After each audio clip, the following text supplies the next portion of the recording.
For the complete text of this game and for many more as well as lots more instructional videos, check out alpha-score.com and sign up for the free trial.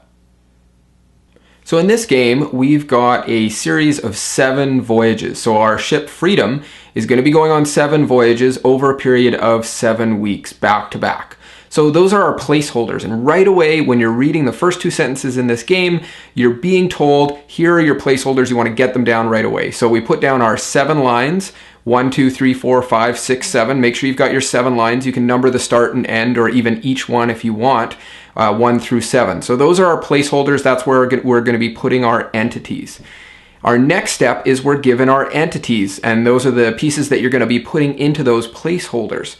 So these are going to be our 4 destinations that are going to make up the destinations of our ship on those 7 weeks. And our destinations, remember, you're just going to represent them with letters, are G, J, M, and T.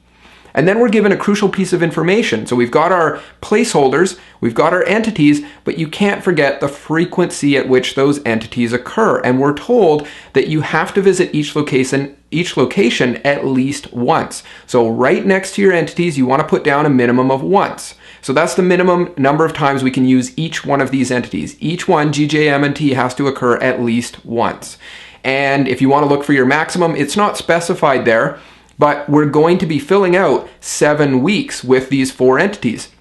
So some of them are going to be used more than once. So if you want, you can put down a maximum of many times, or maximum as many as you want. As long as you use them all at least once, you can fill in the remaining spots with one of the other entities. So you could have G, J, M, T. You've now got 3 remaining spots. You could fill them all with G or all with J, or a couple of J and a couple of M.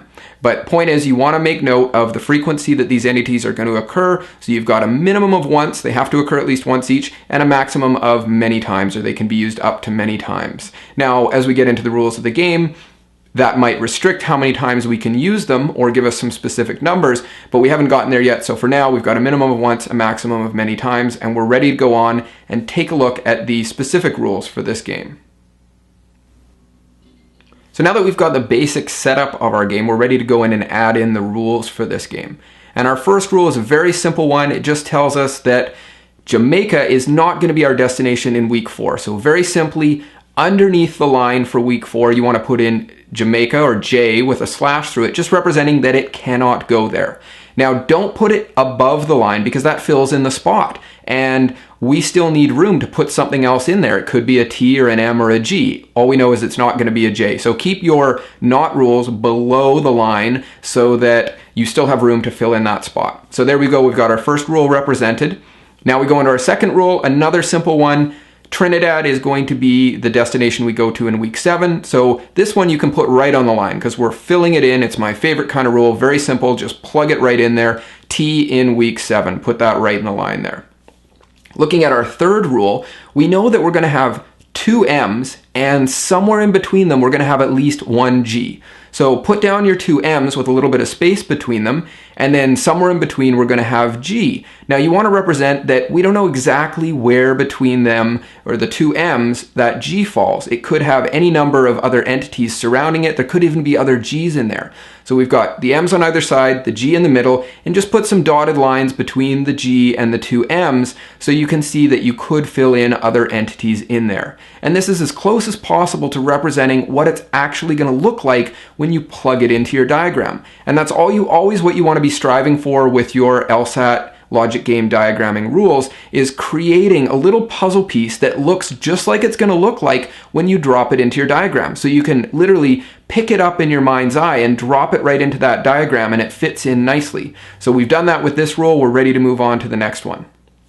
Our next rule tells us that G, or Guadelupe, is always going to precede Jamaica, or J. So whenever we have J, G is going to come before it. Now, this doesn't mean it goes the other way around. You can have G completely on its own. It doesn't have to have J after it.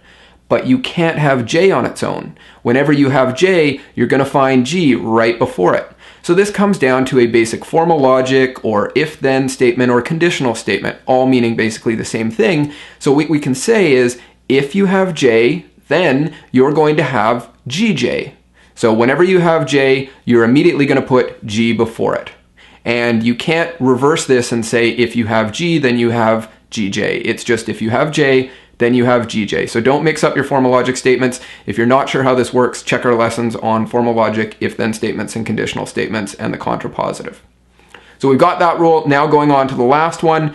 You can't have two destinations that are the same in consecutive weeks. So you can't have MM or GG or JJ or TT. They can't follow the same destination that you just saw. So there's a number of ways that you can represent this.